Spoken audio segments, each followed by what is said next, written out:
with us the Metro Action Commission, Executive Director Cynthia Kroom. Ms. Kroom, if you will introduce those with you, please. Thank you. I'd like to introduce to my right our board chair, Dr. Lavinia Steele, and to my left, our Chief Financial Officer, Melissa Weaver. Welcome. Our threshold question is, can you operate within the mayor's proposed budget? Yes, I can, and thank you very much. And the floor is now yours to talk about the work of the Action Commission. Well, I'd like to just begin with a thank you to our team at the Metropolitan Action Commission, as well as our Board of Commissioners and our Policy Council. Those are the two entities that are responsible for the governance of our organization. As you all know, we are 86% federally funded.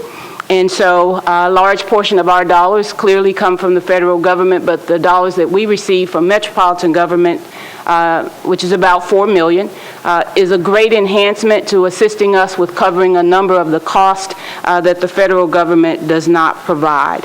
I only have a couple of comments, and one of them is an ask that as you all look at the budget again this year with the proposal for the increase for open range departments, we are asking, of course, that you consider the inclusion of the staff of the Metropolitan Action Commission in your, as you look at the budget. Let me also mention that we provide services to over 20,000 residents of Davidson County, and we're excited with the kickoff of our summer food service program, which starts on Monday. As you all know, that provides meals for children over the summer at approximately 110 locations.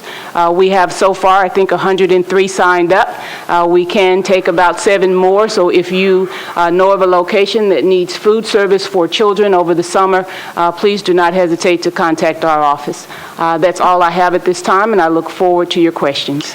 Thank you very much. Councilman Tigert. Thank you. My question is more of a procedural one relating to the budget.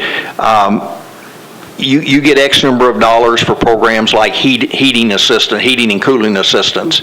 Do you budget that per month? Because it seems like as we get toward the end of the year, the answer is those funds are used up. And so it would seem to me that,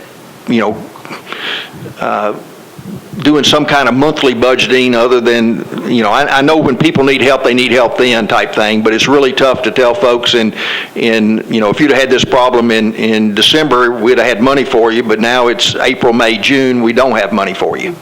We don't do a monthly budget, and it's really for the reason that you mentioned, Councilman, because when people come in our doors, they really do need help at the time. But I want to mention something that you all may not realize. This is our program that was the Energy Assistance Program is now being administered by the Tennessee Housing Development Agency rather than the Department of Human Services. And at that time, we received a large amount of our money at the beginning, and then there might be an appropriation near the end. The fiscal year has now changed to October 1 instead of July 1 for that program. So you're really seeing some tensions for us in terms of when the dollars are coming in and when the demand is. And so we're seeing a greater opportunities where we are running out of funds for a period of time, and then additional dollars are being provided to us. But by that time, we may have 3,000 applications on hand that were sitting there waiting as we were waiting for the dollars. So you're really processing applications that are already on hand that you're receiving during that time, because you're not allowed to not take an application for these funds. So it would be very difficult to budget in that way. Thank you.